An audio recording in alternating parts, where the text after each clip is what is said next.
Hi there, my name's Robyn Home, and I'm coming to you from the Rancho Vignola kitchen, where we're going to make a delicious dessert using a lot of beautiful Rancho products. Today we're going to be making a chocolate mousse pie. It is raw, vegan, dairy-free, and gluten-free.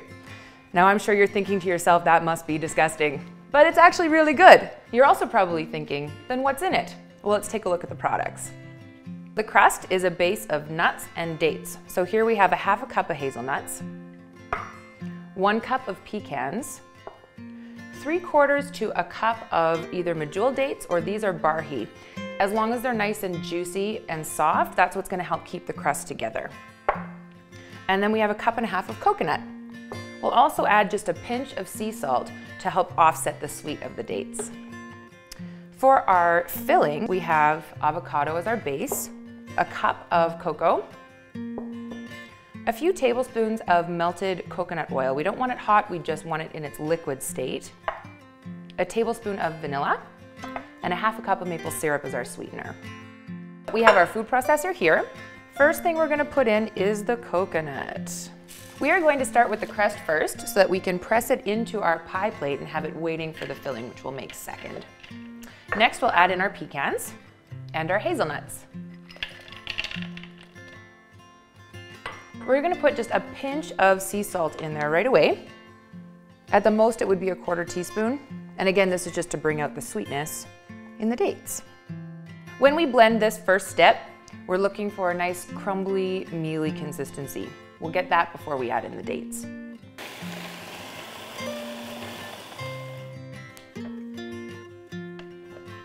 Okay, that ought to do it. We have a really nice aroma coming from the hazelnuts right now. I wish you could smell it.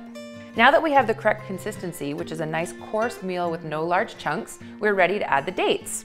So I'm not gonna put all of these dates in, I'm gonna put most of them in, because when we blend this, we're looking for a consistency to the crust that it'll stick together, but if we put in too many dates, it can get a little bit too sticky. So I'll leave this many left over, put the lid on, and I'm gonna start by just pulsing first. If I were to go straight into running the machine, it could clog up the motor. So I'll start with a little bit of a pulse. So I've just finished blending. I'm gonna have a look at the consistency. Okay, so this is starting to look really nice. It's starting to stick together. I take a peek here.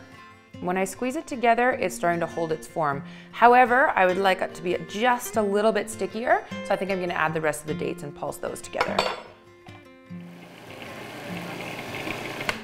Okay, so you can see how it's starting to creep up the side of the bowl. I'm just gonna give you a shot here.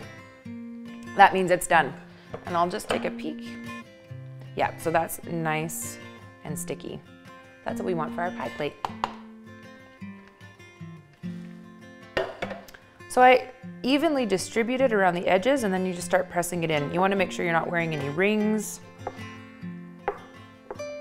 And this is nice and sticky, really good. The great thing is that the oils from the nuts as we blend them are going to keep the crust from sticking to the pie plate, but the dates help it to hold its form.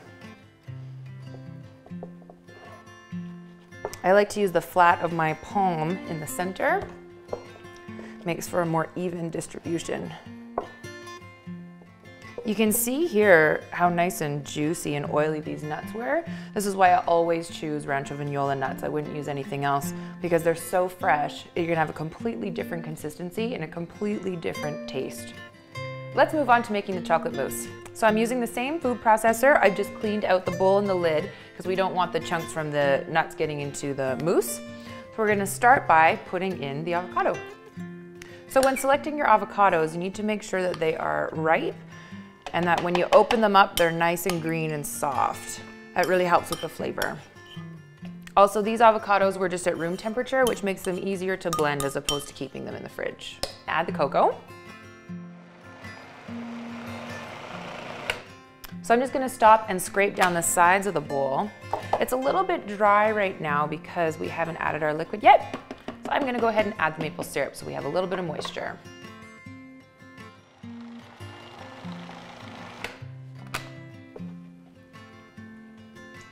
I'm just gonna scrape down the sides again.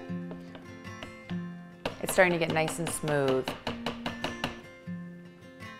Okay, let's put in the vanilla. And as this is blending, I'm going to add the coconut oil in a steady stream while the motor's running.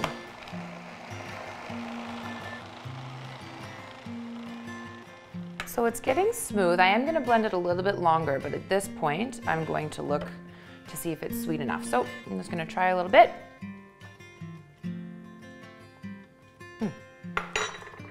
That's good. So at this point, it tastes like a very dark chocolate. If you like it a little bit sweeter, you actually can add a little bit more maple syrup. We'll add just a touch more.